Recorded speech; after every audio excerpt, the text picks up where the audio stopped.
It was a warm afternoon in the middle of the city. The streets were busy as usual, filled with people hurrying to different places, cars honking and bikes weaving through traffic. Among the noise and movement, a young girl in a wheelchair waited near the corner of the street, watching the signal light turn from green to red. She had a soft smile on her face, though there was a little worry in her eyes. Her older brother had gone to buy a bottle of water from a nearby stall and had asked her to stay right there until he came back. She was used to waiting like this. Life in a wheelchair wasn't easy, but she had learned to manage on her own. She often noticed how people either looked at her with too much sympathy or didn't look at all, pretending not to see. Still, she stayed patient, enjoying the sun and the sound of the city. Not far from her, a group of bikers had stopped at the traffic light. They were laughing loudly, talking over the sound of their revving engines. One of them, wearing a bright jacket and dark sunglasses, kept blipping the throttle as if he wanted everyone to look at him. He had that attitude, the kind that comes from showing off. When the light turned green, the traffic began to move. The girl tried to roll her wheelchair forward, carefully making her way across the street before the light changed again. She was halfway through when the biker in the bright jacket suddenly accelerated, cutting too close to her. The air from his bike brushed against her arm as he sped past. The sudden gust startled her and made her lose balance for a moment. Her hand slipped, and the wheelchair rolled slightly sideways. She gasped and tried to steady herself. The biker looked back for a second and smirked. To him, it was just a careless joke, nothing serious. But to the girl, it was frightening. The wheels of her chair had almost caught the edge of the pavement, and if she hadn't reacted quickly, she could have fallen. A few people nearby stopped and stared. Some looked concerned, while others just stood frozen. One person pulled out their phone and started recording. Nobody moved to help right away. The girl's heart was pounding. She tried to stay calm, though her hands trembled. She felt the heat of embarrassment on her face. Not because she had done something wrong, but because so many eyes were on her and no one was doing anything. Across the street, a police officer was standing near his patrol motorcycle. He had been directing traffic and watching the flow of vehicles. From where he stood, he saw the whole thing: the reckless biker, the girl's near fall, and the crowd's hesitation. Without wasting a second, he walked briskly toward her. His tall frame and confident steps caught everyone's attention. He didn't shout or blow a whistle. He simply approached with calm authority. "Miss, are you okay?" he asked softly as he reached her. The girl looked up, still shaken. "I'm fine," she said quietly, though her voice trembled. The officer noticed the red mark on her hand where she had gripped the wheel too tightly. He gently positioned her wheelchair so it was steady and away from the edge. Then he turned toward the biker, who was trying to merge back into traffic. "Hey!" the officer called out, his voice sharp and commanding this time. "Pull over." The biker slowed, clearly surprised. He hesitated, looking back at the officer, but something in that steady gaze made him stop. He pulled his bike to the side reluctantly. The crowd started whispering. A few people even moved closer, curious about what was happening. The officer walked over to the biker, who now looked uneasy. "You almost knocked that girl over," the officer said calmly but firmly. "It was an accident," the biker replied quickly, avoiding eye contact. "She was in the way." "In the way?" The officer raised an eyebrow. "She was crossing on a green light. You were the one speeding." His tone wasn't angry. It was controlled, but it carried weight. The kind that made you listen whether you wanted to or not. The biker shrugged. "Look, nobody got hurt. Why make it a big deal?" The officer took a step closer, his voice still even. "Because respect matters." And that could have gone very differently. The crowd was silent. People who had been recording quietly lowered their phones. Something about the officer's presence made everyone reflect. The biker shifted uncomfortably, glancing at the watching faces. Meanwhile, the girl sat quietly watching the exchange. She didn't want any trouble, but she also didn't want what had happened to be ignored. She had faced moments like this before, moments where someone made her feel small or invisible.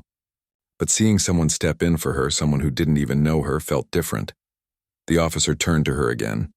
"You sure you're all right?" She nodded. "Yes, thank you," she said softly. He gave a reassuring nod, then looked back at the biker. "You need to understand something," he said. "When you're out here, you share this road with everyone. People walking, people driving, people who can't move as fast as you. You don't get to decide who deserves space. The biker didn't say anything. He looked down at his gloves, realizing how careless his behavior had been. The officer didn't try to humiliate him, but his words hit harder than any fine could. By now, more people had gathered. Some of them murmured to each other, saying things like, "He's right," or "That was too close." One woman came forward and offered the girl a tissue. Another person went to get her brother, who was still at the shop nearby. When her brother came running back, he looked alarmed. "What happened?" he asked, his voice tight with worry. Before the girl could answer, the officer stepped in and explained calmly. "A biker rode too close. She's fine now. I just wanted to make sure she's safe." Her brother looked at the biker angrily, but the officer placed a hand on his shoulder and said quietly, "It's handled. She's okay." That simple sentence cooled the tension. The brother took a breath and nodded. He looked at the officer with gratitude. "Thank you," he said. The officer smiled slightly. "No need to thank me. I just did what anyone should do." But everyone there knew that wasn't true. Not everyone would have stepped in. Many people had just watched. The officer turned back to the biker. "You can go now," he said. "But remember, the road isn't yours alone. Think before you act next time." The biker nodded awkwardly, then pushed his bike forward slowly. His earlier arrogance was gone. He didn't say anything as he left, but his face showed guilt and reflection. The crowd began to disperse. Some people stopped to check on the girl again, and a few thanked the officer for stepping in. He only smiled humbly, saying, "Take care of each other. That's all that matters." After a few moments, traffic returned to normal, but the air around that crossing felt a little different. People seemed more aware, more considerate. The girl and her brother began to move on too. She looked back once more at the officer, who was now returning to his spot by the road. For the first time that day, she felt a quiet sense of safety, not because the street had changed, but because someone had cared enough to notice. That night, someone uploaded a short video clip online, just a few seconds of the scene. It showed the moment the officer stopped the biker and helped the girl. It didn't show any shouting or drama, just calm firmness and compassion. People started sharing it, writing comments about how rare it was to see kindness like that in a busy city. But for the officer, it wasn't about being noticed. He didn't even know the video existed. He just believed that doing the right thing didn't need attention. It just needed action. The girl thought about it too. She realized how one small act of courage could change how others behaved. The next day, she told her brother, "Not everyone is cruel. Some people still care." He smiled and agreed. The city went on as usual, the noise, the traffic, the rush. But for a few people who had been there that afternoon, something had shifted quietly inside. They had witnessed a moment that reminded them of what being human really meant: to stop when someone needs help, to stand up when something wrong happens, and to care even when it's inconvenient. That's how the story began, with one careless act, one brave response, and one lesson that would soon spread much further than anyone expected. The next morning, the city woke up like any other day, the streets filled with the same noise: honking cars, rumbling bikes, vendors shouting out prices, and people hurrying to work. But for a few people, something about the day before still lingered in their minds, especially for the young girl and her brother. They had gone home quietly after the incident, not talking much on the way. But once they got inside their small apartment, the silence began to feel heavy. Her brother kept pacing around, still upset at what had happened. "I should have been there," he said again and again. "If I hadn't gone for that bottle of water, maybe that guy wouldn't have messed with you." She shook her head. "It's not your fault," she said softly. "You didn't do anything wrong." But he couldn't let it go. The image of that biker speeding close to her kept playing in his mind. He felt anger, guilt, and helplessness all tangled together. "People just stood there," he muttered. "They saw everything and did nothing." The girl didn't respond for a moment. She looked down at her hands, remembering the firm voice of the police officer, the calm way he handled everything. "Not everyone," she said finally. "That officer helped me. He didn't even think twice." Her brother stopped pacing and sat beside her. "Yeah," he admitted. He was different. They sat quietly for a while. Outside, the city moved on, but inside that little apartment, they both knew that moment had changed something. The girl felt stronger somehow, not because the incident was easy, but because she had seen that kindness still existed, even in strangers. Across town, the police officer from that day, Officer Daniels, was already back on duty. He didn't think much about what had happened. For him, it was part of the job, to step in when someone needed help. But sometimes certain moments stayed with you even when you tried to move on. As he stood by the same intersection that morning, he caught himself glancing at the spot where the girl's wheelchair had nearly tipped. The street looked calm now. Cars passed smoothly, pedestrians crossed, and the light turned red and green as always. Yet he could still picture her frightened eyes and the way the biker had brushed off his actions. He sighed quietly, adjusting his gloves. It wasn't anger he felt. It was something deeper. Something like disappointment in how careless people had become toward one another.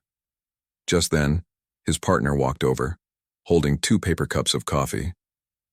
"You look like you didn't sleep," his partner said, handing him one. Daniels gave a small smile. "Just thinking," he replied. "About yesterday?" He nodded. "Yeah, I can't stop wondering how easily that could have gone wrong." His partner shrugged. "You handled it well." "You always do," but Daniels didn't answer. He knew handling it was one thing. Changing people's hearts was another. Later that afternoon, as the sun began to lower, a few people who had witnessed the incident came by the same crossing again. It was a popular route, after all. One of them, a middle-aged woman who had recorded the moment, recognized Daniels right away. She approached him shyly. "Officer," she said, "you're the one from yesterday, right? The one who helped that girl?" He looked up from his notepad and nodded. "Yes, ma'am. She doing okay?" "Oh, I think so. I saw her brother with her later. But you know, that video, it's been going around online." Daniels frowned slightly. "Video? Yes. Someone posted it. It's everywhere. People are saying it's inspiring. They're talking about how you stood up for her." He blinked, surprised. "Really?" She smiled warmly. "You reminded people what compassion looks like. That's rare these days." Daniels wasn't the type to seek attention, so he didn't know what to say. He just nodded politely. "Well, if it makes someone think twice before acting out, that's a good thing." When she walked away, he took a sip of his now cold coffee and shook his head slightly. The idea that a simple act of decency had gone viral felt strange to him. But maybe, he thought, that was what people needed. Not just rules, but reminders that kindness still mattered. Meanwhile, the biker from the previous day wasn't having an easy time. His name was Alex. He had spent most of the night replaying what had happened in his head. At first, he tried to brush it off, telling himself it wasn't serious, that people were exaggerating. But the look in that officer's eyes wouldn't leave him alone. The words echoed in his head. Respect matters. That morning, when he scrolled through his social media, he saw the same video everyone was sharing. There he was, in his bright jacket, looking arrogant and careless. The comments below hit him like a punch. Disgusting behavior. Imagine doing that to someone in a wheelchair. Good thing that officer stepped in. He stared at the screen for a long time, his stomach tightening. He hadn't realized how bad it looked from the outside. What he thought was just a small incident now seemed cruel and shameful. He closed his phone and sat in silence. Later that evening, he rode his bike through the same area again, slower this time. He noticed people giving him long looks. Maybe some recognized him. He didn't like that feeling. He pulled over, turned off the engine, and just sat there staring at the road. For the first time in a long while, he felt something he hadn't felt before. Regret. Not fear of punishment, but genuine guilt. He realized that being strong or fast didn't mean anything if you didn't have respect for others. At that same moment, the girl was out with her brother again, heading to a nearby park. She was quieter than usual, lost in thought. Her brother noticed. "You've been thinking about that officer, haven't you?" he asked. She smiled faintly. "A little," she admitted. He didn't even hesitate to help. "I wish more people were like that." Her brother nodded. The world would be better if they were. At the park, children were playing, people were laughing, and the atmosphere was light. But she still couldn't shake the memory of that near accident, and how one person's courage had changed the whole situation. She kept thinking how the crowd had gone from silence to speaking up once they saw someone take the first step. That night, when she went online, she saw the same video her brother had mentioned earlier. She watched it with wide eyes. It was only 30 seconds long, but it captured everything. The moment the biker stopped, the officer's calm stance, and the quiet respect in the end. She scrolled through the comments and felt something she hadn't felt in a long time. Hope. People were saying things like, "This made my day. We need more officers like him. That girl is so brave." She smiled softly, reading through the comments, and whispered, "Maybe this will change someone." And she was right. The next day, Daniels received a call at the station. It was from the community center nearby. "Officer," the voice said, "we'd like to invite you to speak at our youth meeting this week. The video of you has gone viral, and the kids are really inspired by what you did." Daniels paused for a moment, unsure how to respond. "I'm not really a speaker," he said modestly. "You don't have to be," the voice replied. "Just come and tell them what you told that biker and about respect." He thought for a moment, then said, "All right, I'll come." When the day came, he stood before a group of teenagers, some wearing bike jackets and streetwear, just like the one who had caused trouble. He looked around the room and began to speak, not from a script, but from the heart. "I didn't do anything special," he said. "I just saw something wrong and stepped in. But the truth is, we shouldn't wait for someone in uniform to do the right thing. Every one of us can." The kids listened quietly. He went on, "It's easy to think toughness means loud voices, fast bikes, or angry words. But real strength comes from self-control, from treating people with care, especially when you don't have to." After he finished, the room was silent for a moment before a few people clapped. He didn't need applause. Seeing those thoughtful faces was enough. Later, when he walked outside, he saw someone waiting near the gate. It was Alex, the biker. He looked nervous but determined. "Officer," he said quietly, "can I talk to you for a second?" Daniels nodded. "Sure. I just wanted to say sorry for what I did.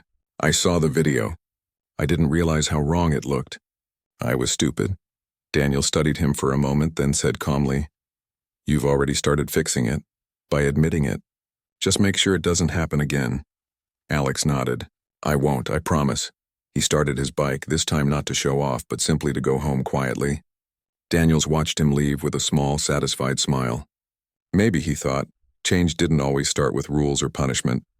Sometimes it began with a conversation, a reminder, or a single act of kindness. The city lights glowed softly as evening fell. Life moved on, but in small ways people were changing. All because one moment of courage had sparked a chain reaction of reflection, respect, and hope. The sun was bright that morning, and the city streets were already alive with the familiar rush of people heading to work and school. Cars honked in steady rhythm, shopkeepers swept their storefronts, and the smell of fresh bread floated from the bakery at the corner. Everything seemed normal, yet for 3 people in the city, the day felt different. The girl in the wheelchair, her brother, and Officer Daniels had all gone about their lives since that incident, but none of them had truly forgotten it. It wasn't just about what had happened on that road. It was about how one act of kindness had changed the way they looked at people. That morning, the girl was sitting by the window in her living room, watching the street below. Her brother was busy preparing breakfast. The sound of sizzling eggs filled the small apartment. "Are you still reading those comments?" he asked with a half smile. She looked up from her phone, smiling faintly. "I can't help it. People are saying such nice things. Some even said the story made them cry." He poured tea into 2 cups and said, "Guess that officer has no idea he's become famous." She chuckled softly. He didn't want attention. "You could tell." Her brother nodded. "That's the kind of people we need more of." There was a quiet pause before she added, "I wish I could thank him properly. I only said thank you that day, but I don't think he knows what it meant." Her brother looked thoughtful. "Then maybe we should find a way to thank him." The idea lingered in her mind for the rest of the morning. She didn't want to make a big show of it. She just wanted to tell him how much his kindness mattered. Across the city, Officer Daniels was at the precinct, sorting through a pile of reports. He had been busier than usual lately, not because of that viral video, but because people had started recognizing him. Some came up just to shake his hand or take a picture. Others shared their own stories about times they'd seen wrong things happen and hadn't known what to do. He was polite to everyone, but deep down he wasn't comfortable being treated like some kind of celebrity. He kept saying the same thing. "I just did my job." His partner joked about it all the time. "Man, you're on the internet now. You can't just do your job anymore." You're the city's favorite officer. Daniels only smiled and shook his head. If people are talking about kindness, then fine. But I don't want this to turn into fame. That's not what it's about. Later that afternoon, while he was out on patrol, a group of school kids waved at him from the sidewalk. One of them shouted, "Hey, you're the officer from the video." He waved back with a small grin. Their excitement reminded him that sometimes the smallest actions could inspire others in big ways. Maybe that was worth more than medals or recognition. That same day, at a nearby community center, a meeting was being held to discuss disability access in the city. The girl and her brother attended. She listened quietly as people talked about ramps, sidewalks, and bus stops. It wasn't just about her anymore. It was about everyone who faced the same daily challenges. When it was her turn to speak, she told her story. Her voice shook a little at first, but she spoke clearly.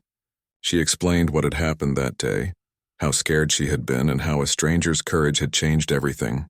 The room fell silent as she finished. One of the organizers smiled warmly and said, "You should share that story publicly. People need to hear it." Her brother nodded. "Yeah, maybe that's how we thank him, by showing the good he's done." That evening, the community center posted a short clip of her speech online. It spread quickly. People began connecting her story with the original video of the officer. The comments section filled with appreciation for both of them. The girl for her strength, and the officer for his compassion. Daniels didn't even know about it until the next day when his captain called him into the office. "Looks like you've inspired quite a few people," the captain said with a grin. "That girl you helped, she spoke at a community meeting last night. You should see what people are saying about you two." Daniels raised his eyebrows, surprised. "Really?" The captain nodded. "They're calling it the crosswalk moment. It's all over the local news." Daniels sighed softly, half amused, half embarrassed. "I didn't plan for any of this," the captain chuckled. "Good things have a way of spreading. Just be proud of what you did." That afternoon, Daniels went back to the same intersection where it had all happened. He leaned against his motorcycle, watching people cross. Everything looked the same. Same traffic, same sounds. Yet he could feel something different in the air. People seemed more patient at the crossing, more aware of each other. He smiled quietly. Maybe small actions really did matter. Just then he heard a voice behind him. "Officer?" He turned around. It was the girl from that day, sitting in her wheelchair with her brother standing beside her. He was surprised but pleased. "Hey, it's you," he said warmly. "How have you been?" She smiled. "Better. I wanted to thank you again properly this time." "You already did," he said. "You're safe, and that's all that matters." Her brother spoke up. "Actually, we saw how your actions inspired people. We wanted you to know that what you did started something. People are talking about respect, about helping others. Even the city is thinking of improving those crosswalks." Daniels looked at them, genuinely moved. "That's good to hear. But you two deserve credit too. You faced it with courage. Not everyone could do that." The girl smiled softly.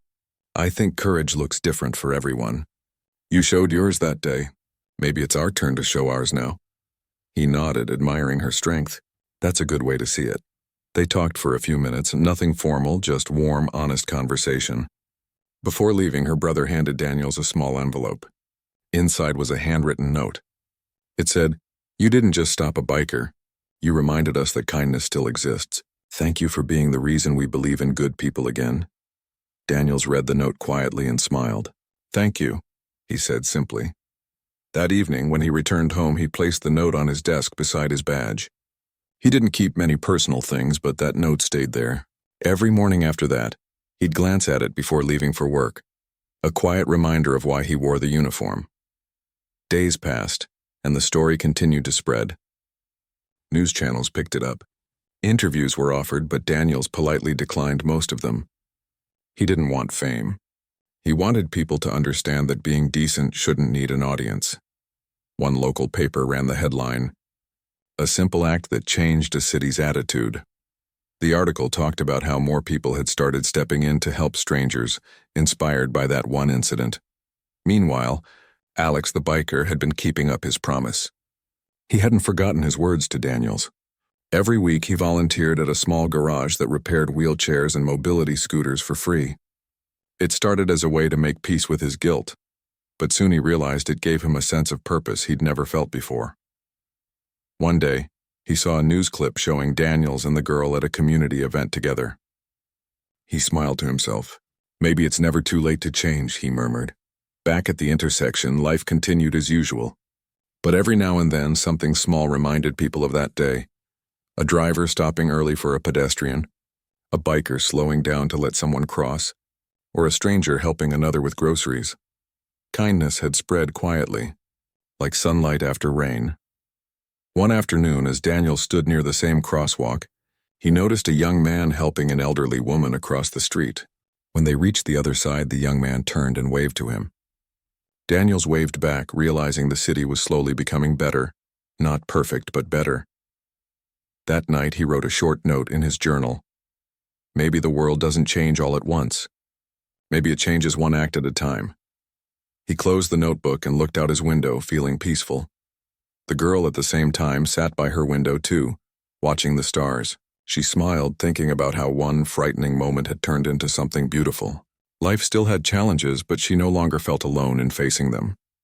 In a city of millions, one quiet act of courage had connected 3 people. A girl, a biker, and a police officer, and then somehow, their choices had touched countless others. And though no one planned it, the message they carried together was simple. When you choose kindness, you don't just help one person. You remind everyone who sees it that goodness still lives among us. When the girl's brother came running back, his face showed panic. He had only gone for a moment to buy a drink, but in that short time, everything had changed. He saw the crowd, the police officer standing firm and his sister's wheelchair on the sidewalk. His heart started pounding. He rushed through the people, his voice shaking as he called her name. The officer turned toward him, raising a hand gently, asking him to stay calm. The brother reached his sister and knelt beside her, asking if she was hurt. She quickly said no, but her eyes were still red from tears. He looked at the biker, his anger rising fast. He wanted to yell, maybe even do something he'd regret. But before he could say a word, the officer stepped between them. "Take a breath," the officer said softly. "She's safe now." The brother was breathing hard, his fists tight. The officer could see the storm in his eyes. He didn't blame him. Any brother would react the same. But he knew what could happen if anger led the way. People were already watching, phones in hand, waiting for something dramatic to happen. The officer didn't want that. The biker stood awkwardly beside his motorcycle. He wasn't laughing anymore. His hands were in his pockets, his shoulders tense. The crowd that had once been silent now looked at him differently. No one saw him as cool or brave anymore. He looked smaller somehow, like someone who'd suddenly realized the weight of his own actions. The officer asked the girl's brother to sit with his sister for a moment. Then he turned to the biker. "You see them?" he asked quietly. "That's family. You hurt one person, you hurt both." The biker didn't answer. He kept staring at the ground, kicking at a small stone near his boot. The officer continued, "I've seen plenty of people make mistakes. What matters is what you do after." The words hung in the air. People in the crowd started nodding slightly. A woman said softly, "He should apologize." Another added, "At least show you mean it." The officer didn't raise his voice. He just looked at the biker and said, "Go on, fix what you broke." The biker hesitated, then walked slowly toward the girl. His boot scraped the pavement as he stopped in front of her. His voice was low, unsure. "I didn't mean to scare you," he said. "I was being stupid. I'm sorry." The girl looked up at him. She didn't say anything for a few seconds. Then she nodded once, her voice quiet. Okay, it wasn't much, but it was real. You could feel the shift in the air. The tension began to ease, replaced by something softer. Understanding, maybe even forgiveness. The officer stood by, watching quietly. He didn't smile or make a big scene. He just let the moment speak for itself. He knew sometimes the best lesson doesn't come from punishment. It comes from being faced with your own reflection. After a pause, the brother stood up. He looked at the biker, still angry but not ready to fight anymore. "Just don't do that to anyone again," he said. The biker nodded. The officer stepped forward again, making sure everyone could hear. "You all saw what happened," he said, his tone calm but firm. "And you also saw how it ended. Respect isn't shown by strength or speed. It's shown by how you treat people who can't fight back." The street went quiet. Some people lowered their phones, realizing the officer was right. Others murmured softly, agreeing.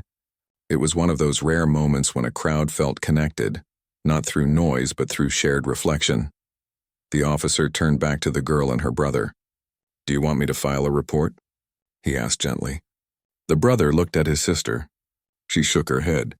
"No," she said softly. "Let's just go home." The officer nodded. He respected that choice. He knew justice wasn't only about paperwork, it was also about peace. He crouched beside her again. "You're strong," he said.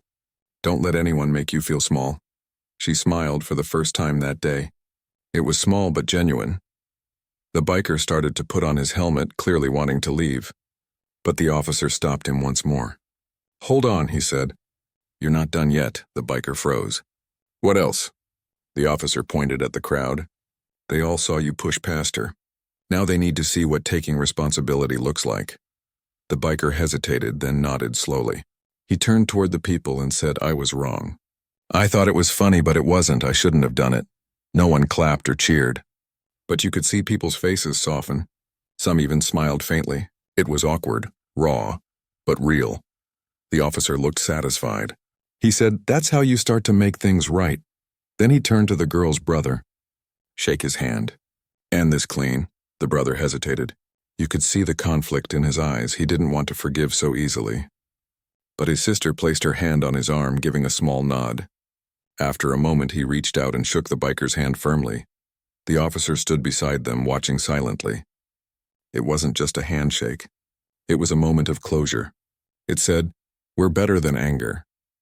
Someone in the crowd recorded that moment, but for once it wasn't for drama. It was for inspiration. The way the officer handled everything felt different from what people were used to seeing. No shouting, no pushing, no humiliation. Just calm, strength, and understanding. After things settled, the officer helped guide the wheelchair toward the crossing again. Cars had stopped on both sides. The same people who had stood frozen earlier now stepped forward to clear the way. The crowd, once filled with tension, now carried quiet respect. The brother thanked the officer deeply, his voice shaky. "I thought it was going to get worse," he said. "It doesn't have to," the officer replied. "Sometimes you just need someone to take the first step." The girl looked up at him and said softly, "Thank you for standing up for me." He smiled and said, "You stood up for yourself too, in your own way." She looked puzzled for a second, then understood. Staying calm and forgiving in front of everyone had taken its own kind of courage. When they finally left, the street felt lighter. People who had been strangers moments ago began talking to each other. A man said, "That officer did the right thing." Another woman replied, "Wish more people handled things like that." The officer stood there for a moment longer, watching them go. He wasn't thinking about praise or being filmed. He was thinking about how quickly cruelty can spread, and how a single act of kindness can stop it. He walked back to his patrol car, his mind quiet. As he started the engine, he noticed something in the rearview mirror, the biker still standing by his motorcycle, watching the officer drive away. His face showed thoughtfulness, maybe even guilt mixed with respect. It seemed like the words had stuck with him. Later that evening, as the sun went down, that short video clip started appearing online. It didn't show the whole argument, just the moment the officer made them shake hands and speak to each other respectfully. People commented things like, "This is how real peacekeeping looks and more officers should be like him." The officer didn't even know it was spreading. He went home, took off his uniform, and sat quietly with a cup of tea. He didn't feel like a hero. He just felt relieved that the girl had gone home safe, that the brother had calmed down, and that maybe, just maybe, the biker had learned something important. Meanwhile, the biker couldn't stop thinking about what had happened. He remembered the look on the girl's face, the officer's calm voice, the way the crowd changed. It replayed in his mind again and again. That night, for the first time in a long while, he questioned himself.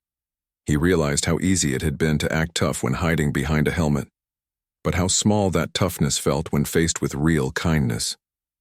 He decided that the next time he saw someone in trouble, he would be the first to help.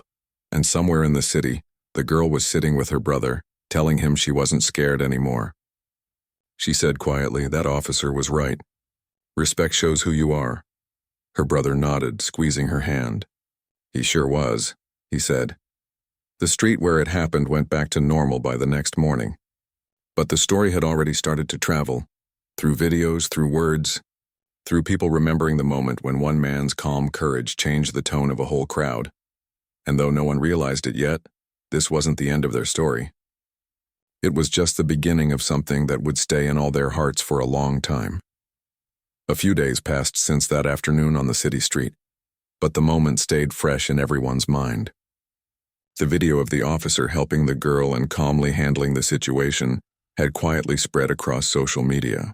It wasn't one of those dramatic viral clips full of shouting or chaos. It was slow, thoughtful, and real. People shared it not because it was entertaining, but because it reminded them that kindness still existed in the world. At the police station, the officer didn't know how many people had seen it. He wasn't looking for attention. He was sitting at his desk sipping his coffee when another officer walked in holding a phone. "Hey," he said, "you've gone viral." The officer raised an eyebrow. "For what?" "For that thing with the biker and the girl in the wheelchair," his colleague said, smiling. "Everyone's talking about how you handled it." The officer chuckled softly. "I was just doing my job." But even he couldn't help feeling something inside, a quiet satisfaction that maybe people were learning from what happened. He had seen too many fights, too many situations that ended badly because anger took control. This time, something had gone right. Later that afternoon, as he was leaving the station, he noticed someone waiting outside near the entrance. It was the biker. He was standing beside his motorcycle, helmet in hand, looking uncertain. The officer recognized him instantly. He walked over calmly. "You came back," he said. The biker nodded. "Yeah," he replied quietly. "I wanted to talk to you." The officer folded his arms, not angry, just curious. "What about?" The biker took a deep breath. "That day, I didn't think before I acted. I thought it was just some harmless joke. But when I saw her face, and then saw how you handled it, it got to me." The officer didn't interrupt. He let the man speak. "I've been thinking about it ever since," the biker continued. "I used to laugh at people, try to act tough. But I realized it's not strength, it's just me hiding my own weakness." The officer nodded slightly. "It takes guts to admit that," he said. "Most people don't." The biker looked down. "I want to make things right somehow. Do you know where I can find that girl? I'd like to apologize properly." The officer thought for a moment. "She and her brother come to the community center on weekends. They help out there sometimes. You can go there if you really mean it." The biker nodded again. "I'll go." And he did. That Saturday, the girl and her brother were at the community center helping organize a small event for kids with disabilities. The biker showed up quietly, unsure if he'd even be welcome. When the brother saw him, his first instinct was to frown, but then he noticed the sincerity in the man's eyes. The biker walked up slowly, his hands trembling slightly. "I came to say sorry again," he said. "I know I already did that day, but I wanted to show you I meant it." The brother looked at him for a moment, then nodded. "All right," he said simply.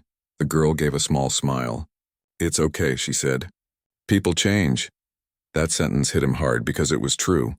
People could change if they really wanted to. He spent the rest of the day helping them move boxes, handing out snacks, and setting up chairs. At first, the other volunteers were unsure about him, but as the hours passed, they saw how hard he worked. He didn't complain or act superior.